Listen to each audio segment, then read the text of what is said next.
In 1837, a young scientist sat down, pondered the web of life, and scribbled 2 words in his notebook: I think. Beside them, he drew a diagram that would not only change science, but would explode the very foundation of religion and humanity's place in the cosmos. He knew what he was about to reveal was radical, dangerous, the ultimate truth about evolution. This is Charles Darwin. We'll dive into the story of courage, meticulous observation, and 20 years of secrecy that led to the theory of evolution by natural selection. We'll see how his insights still explain everything today, from antibiotic resistance in your body to the evolution of internet memes. Prepare to learn about the theory that changed the world.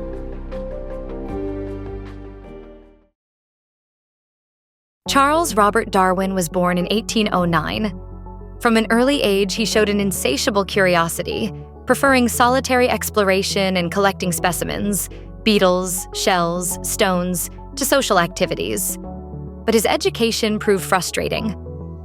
After his mother's early death, his physician father forced him to study medicine in Edinburgh. Darwin, bored by anatomy and sickened by surgery, failed. He was then pressured toward a career in the church at Cambridge. Ironically, this religious path would lead him to the experiences that would ultimately shatter religious doctrine. It was during this time he met Professor Robert Grant, who quietly introduced him to evolutionary concepts. Heretical ideas considered dangerous in an academic world dominated by fixism, the belief that species were unchanging. These ideas planted the first revolutionary seed. The opportunity of a lifetime arrived. A 5-year voyage on the HMS Beagle to survey the South American coastline.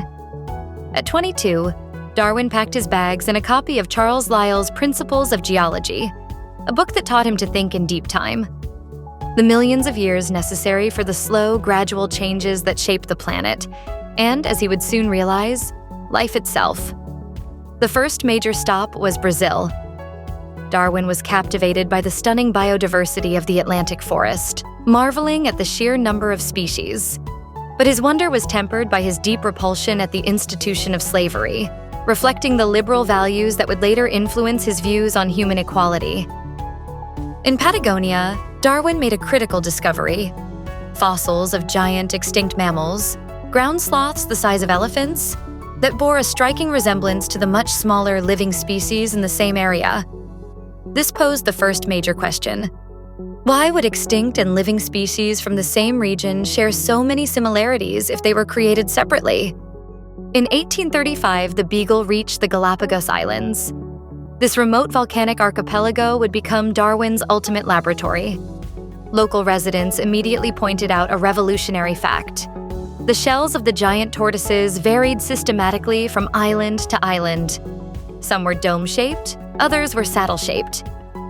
Experienced locals could identify which island a tortoise came from just by looking at its shell. If God created each species in its perfect form, why would tortoises on neighboring islands differ so precisely? Even more significant were the mockingbirds he collected. Back in London, the ornithologist John Gould confirmed Darwin's staggering suspicion. They weren't mere variations. Each island harbored its own distinct species of mockingbird. The same was true for the famous finches. Their 13 species showed remarkable diversity in beak size and shape, each adapted to a specific local food source. The implication was clear. These creatures had somehow changed and diverged from a common ancestor after reaching the different islands. When Darwin returned to England, he was a scientific celebrity, yet he carried a dangerous secret. In July 1837, just months after his return, he began his first notebook on the transmutation of species. This was when he drew the famous branching tree and penned the words, "I think." It was the birth of his theory. He married his cousin, Emma Wedgwood, who provided crucial support at their country estate, Down House, which became his sanctuary. But Darwin kept his revolutionary ideas hidden for 2 decades. The religious and scientific establishment was not ready, and he was acutely aware that premature publication could destroy his career. He lived with the constant fear that his great secret might be discovered.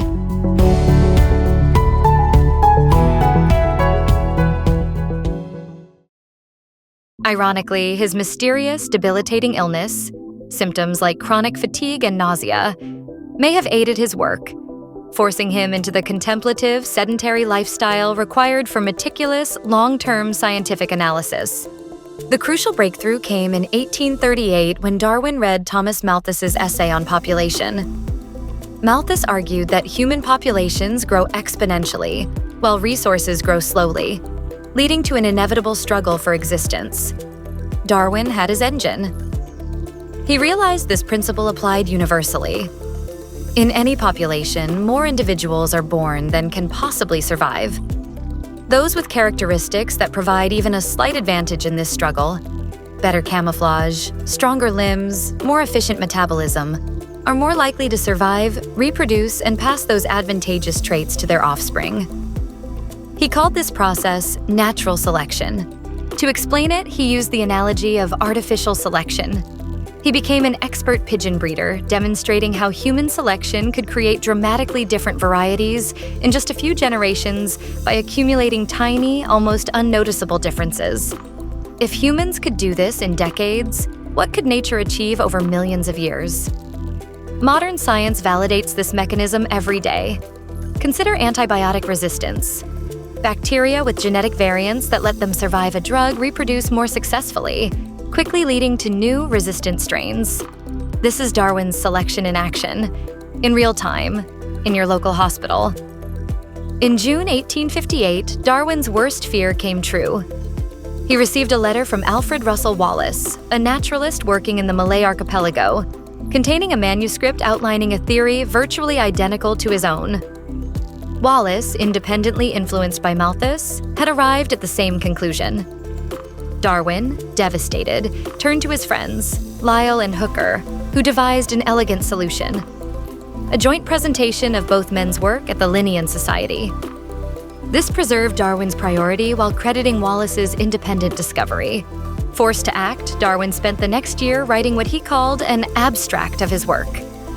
It was published on November 24, 1859, under the title, On the Origin of Species by Means of Natural Selection. All 1,450 copies sold out on the first day. The book was an immediate sensation, igniting intense debates. Thomas Huxley, quickly dubbed Darwin's Bulldog, became his fiercest defender. The most famous confrontation occurred at the 1860 Oxford meeting, where Huxley faced off against Bishop Samuel Wilberforce. When the bishop asked if Huxley claimed descent from an ape through his grandfather or grandmother, Huxley famously replied that he would rather be descended from an ape than from someone who misused their gifts to obscure the truth. In 1871, Darwin finally applied the theory directly to humanity in The Descent of Man, arguing that humans shared common ancestors with other primates. Crucially, modern research proves Darwin was right. Evolution is ongoing. We see genetic adaptations in high-altitude populations, the continued evolution of lactose tolerance, and how our gut bacteria evolve in response to modern diets. Despite his declining health, Darwin remained productive, publishing detailed studies on orchids, climbing plants, and even earthworms. When he died in 1882, he was interred in Westminster Abbey near Isaac Newton.